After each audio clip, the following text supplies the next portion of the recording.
Hi and welcome to my newest video. It is autumn, and with that come the unavoidable come fall shopping with me videos that encourage you to shop more even when you probably don't need it. So this video is about other activities, what you can do to avoid fall shopping or instead of fall shopping. That's also fun. I think I have 23 things on my list. So yeah, the last 2 years I got influenced by these videos and I ended up buying things that I didn't need. It wasn't that much, but I thought, like, after last year I was like, what am I doing? Like, just because it's fall doesn't mean I need to spend money. So I decided to try to avoid it this year, and I'm already tempted by a couple of things from Next. But I probably won't have the money anyway, but I will try not to do it, and if I dabble in it a little bit, will probably not be so bad, but like, I really don't need anything, so it would be not great. So without further ado, let's start with point one. So point one is you can get a drink from a cafe if you must. Though I don't mind that too much, because I don't walk away with one more physical item to store away in our flat. Though I should probably boycott Starbucks, but I'm not gonna lie to myself that I can do that. So like, I donate to Palestine to like do my part in other ways. But yeah, it's very cozy and it's not like super expensive. Depends where you go, I guess, but the drinks that I get, I mean, it can get expensive, but it depends what you get, I guess. But if you want to be extra unspendy, then you can make a drink at home, or you can even get like sweet syrups from TK Maxx, or you can get Horlicks or anything like that and make a cozy drink at home. Point two is make autumnal arts and crafts. You can make a pumpkin out of orange paper, or ghosts, or best of all, a gonk. And this one is also great if you have young children to entertain. But maybe if your children are a bit older, or maybe you're doing it for yourself, you could even think about crocheting something. No, I personally don't have the patience for that, but it is a great idea. And these handmade pumpkins or handmade looking pumpkins always look so good, and I always want to buy them all. So I think it would be a very cute addition to your home. Of course, now you have more clutter to deal with. That's the downside of it, but you could sell it or give it to somebody. Journaling. Well, this is a great activity any time of year. There's something cozy about sitting down with your journal and writing down your thoughts while it's stormy outside.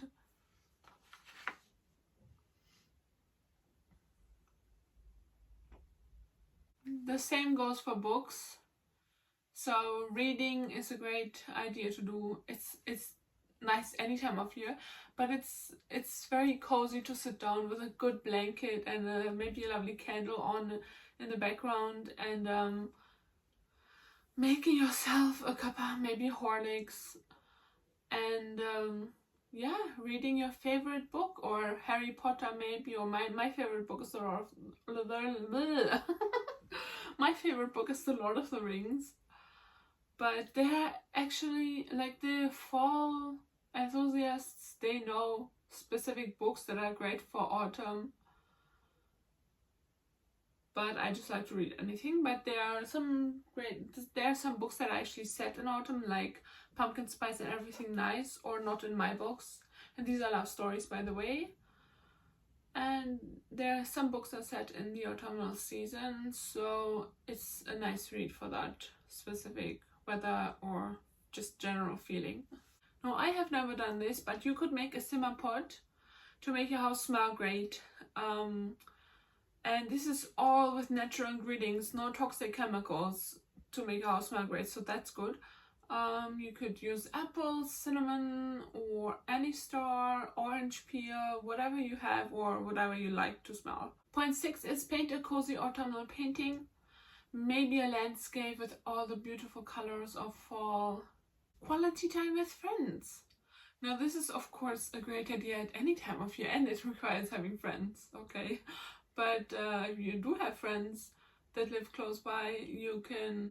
There's something cozy about sitting at a cafe, slurping a little drink, or maybe even a hearty meal at a restaurant. Or you can go to the library or the cinema, and yeah, any place. Or you can go for a nice autumn walk with them, and it's lovely. You could also go to the library alone and borrow some books that remind you of fall. Just remember to bring them back on time. Point 9 is watch an autumnal movie. Again, the experts have great ideas what you should be, or what is like a cozy fall or autumnal watch. But I think any movie is great. You could do a Lord of the Rings marathon or a Hobbit marathon, and maybe even invite your friends while you're at it. And don't remember to grab some popcorn or some chips or some sweeties, and yeah, it'd be fun. Alternatively, you can listen to a lovely autumnal playlist. Now, I don't have any, but there must be tons out there on YouTube or Spotify. I don't know if Spotify, I don't use Spotify, so I don't know if it does playlists. Let me know in the comments below, but I'm pretty sure it does. And again, the fall enthusiasts, or I feel like enthusiast is like an understatement. I don't know what to call them. The fall crazy people. They have lovely playlists that you can listen to during fall. Point 10, I think this is point 10. 1, 2, 3, 4, 5, 6, 7, 8, 9, 10, 11. Ooh, it's already point 11. Point 11 is put marshmallows in your hot drinks. That's totally autumnal. It's not a big thing, but it's easily done, and it makes your life that little bit more cozy. Cozier? I think it's cozier. It makes your life that little bit cozier. I'm not sure which one is correct. Let me know in the comments below, you English speakers out there. Make a pizza. Pizza is great at any time of year, but it makes for a lovely cozy evening if you eat a warm hearty meal like pizza, soup, or you could make Sunday roast.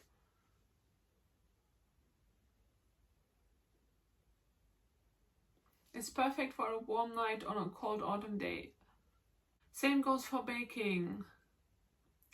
There are many great recipes out there. I love Elisenlebkuchen, which is a special type of gingerbread from Germany. But anything you like, I'm sure you'll find something. Maybe cinnamon buns are a favorite, I think, of many people. And yeah.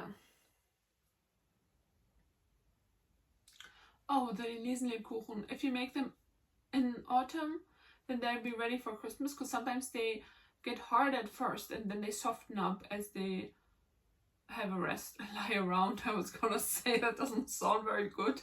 As they have a rest in a little cookie tin.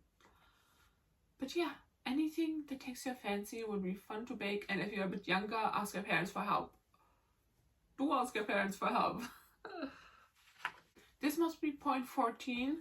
Make your own Halloween costume from scratch. Now this takes a bit of patience, which I certainly don't have, but if you do have the patience, that should be a great idea if you're kind of nifty with sewing, or it brings you joy to sew. Yeah, then you could make your own costume, and it would certainly make you stand out of the crowd. Well, hopefully. I mean, if the crowd is full of costumes, maybe not, but I think if you're at a party and you're the only one with a homemade costume, it will make you look unique, and you will get lots of compliments, hopefully, inshallah. That's a bit of an irony.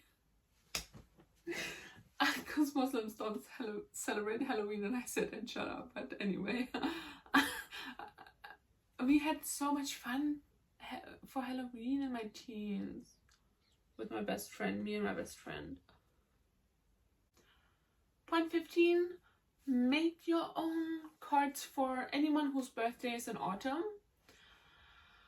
This will bring a personal touch to the card. Bring a personal touch to your cards, and I'm sure your friends and family will appreciate them all the more, and hopefully they won't be tempted to throw them away, because sometimes you can't keep all the cards. You're just like, okay, I don't need this anymore, especially the minimalists out there. But I keep cards for a while, and some letters I have kept for a really long time since my childhood, really. But yeah, anyway,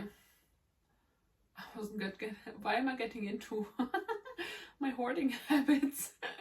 But yeah, when it's homemade, it's just that little bit extra cute. Point 16 is research Samhain and where it comes from. Before Halloween came over to Germany from America, well, I'm from Germany if you don't know that. If you don't know that, I'm from Germany, and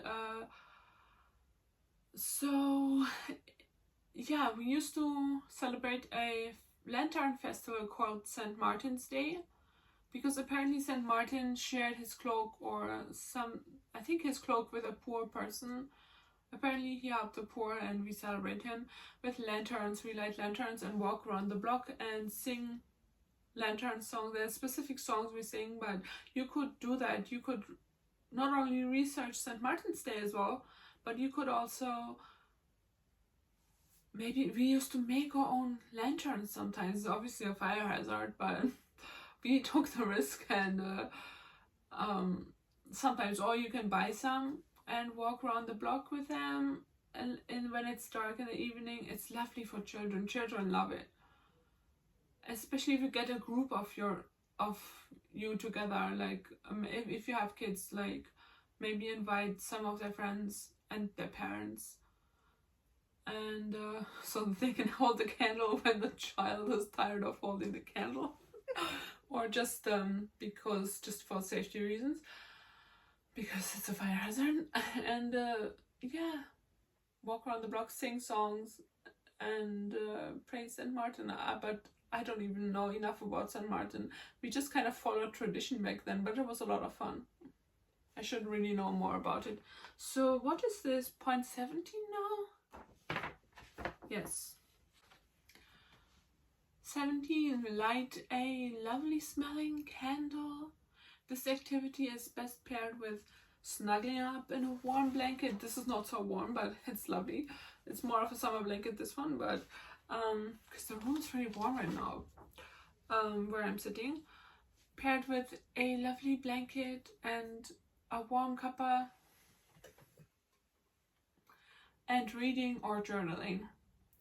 And we have, how many candles? 1, 2, 3. I think we have 3 candles. No, we have 4 sorry, what am I saying? Sorry.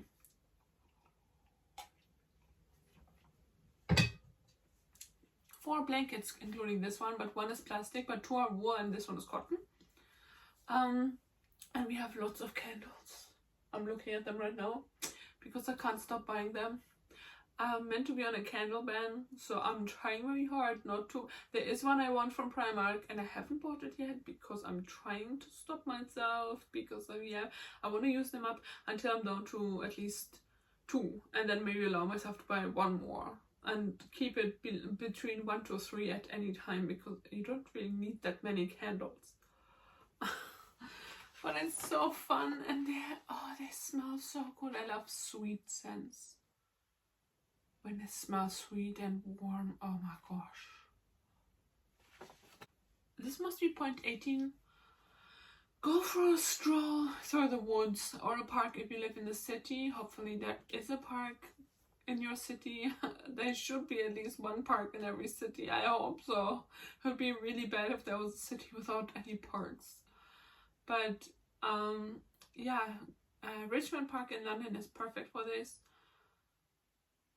Watch the wildlife rustle through the leaves with your feet, and I like to go to the cafe in the middle of the park at the end of my stroll, or in the middle of my stroll, because I walk there and then I walk back actually. It takes a long time, but trying to keep fit. And it's just nice, it's just lovely. And I was gonna say, if there's no park close by, it's still better to go out for a walk through the streets and enjoy the trees surrounding or lining the streets. Not surrounding, lining the streets. If there's no other option, but hopefully you have a park, and if you live in the countryside, the woods will be amazing for this. Although we have lots of creepy associations with woods, don't we? Like we people with through the movies and everything. I don't know. Declutter your wardrobe. This is a decluttering channel, so what did you expect? I know it's called spring clean, but the Japanese actually do like a kind of a spring clean closer towards the end of the year, which I think is a good idea, because it kind of makes sense to get ready for the coming year, doesn't it? And I was thinking you could do it in spring, one in spring and one in autumn, then it's bi-yearly.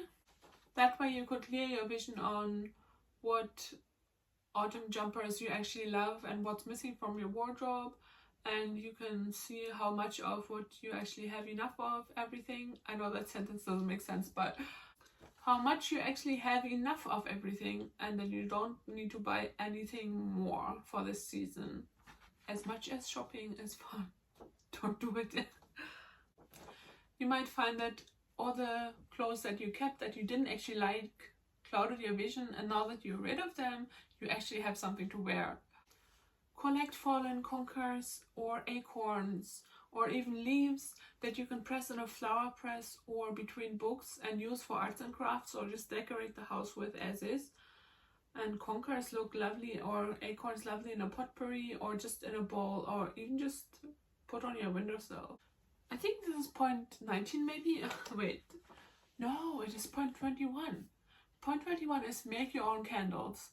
You can get the beeswax online, or you can collect leftover wax from burnt down candles over the year, and then you can also buy the you can also buy the wick and the molds online, but I have some leftover Yankee candle jars that I like to use. 22. Visit a pumpkin patch. This may not be possible for everyone depending on where you live or what you can afford, but if you can afford to shop for fall decor every year, then you might as well save that money for a pumpkin patch, because it's lovely to spend a day on a farm. And if they have pumpkins there, I mean, you might maybe end up buying a pumpkin or two, but I feel like if you use them to make a meal for yourself from that or for your family, then it's worth it. It's not like you're stuffing your house with decor that you don't need. And it's just fun, and it's just something different for once, you know. And number 23, of course, decorate your house or your flat with your existing fall decor. And maybe if we decorate mindfully, we can actually enjoy it more than if we just see it as a chore that needs to get done. I feel like if people see it as a chore, they won't maybe do it because I don't know if you would still do that, because it's not essential, obviously, like cleaning is. But I thought if we decorate mindfully, we can enjoy and like enhance the experience, enjoy it even more than if we just mindlessly do it while thinking about other things. Because if we enjoy it more, then we get more out of it, and so hopefully we don't feel the need to shop so much, because we are already getting something out of autumn in other ways. And a little bonus point, because not everyone has pets, but if you do have pets, spend time with them, stroke them, get cuddles from them, because it actually reduces stress it reduces cortisol and increases oxytocin. And alternatively, get a hug from someone close to you. It's actually 24 points. I thought it was 23, but it's 24. Oh, that's a bonus point, so it's 33 plus 1. Okay. Sorry, I didn't say anything. So those were all the things I could come up with to do for autumn that don't cost much money and hopefully bring more lasting joy than just buying stuff mindlessly. And lastly, I wanted to say that if you want to treat yourself for 1 or 2 items, it's fine. Obviously, I can't tell you what to do anyway, but I'm also struggling with this myself and trying to stop myself from going out for shopping myself. But I feel like if I buy 1 or 2 items, it may be fine, but like hopefully this will give you alternatives to do other than just, hopefully you don't feel the need to buy stuff, tons of stuff every year like I did the last 2 years. I mean, it wasn't tons of stuff, but it was already stuff I didn't need. Although I really love the pumpkin I bought, to be fair. Yeah, just because the algorithm showed me videos of people going out shopping for fall, and then I felt a pull to do the same. Anyway, thank you for watching, and please like and subscribe. It really helps out my channel. I would love to have you. It'd be such an honor. And if you want to help on my channel, you can comment, you can share, you can like it, you can subscribe. It really helps out my channel, and I would so appreciate it. And I'll see you in the next one.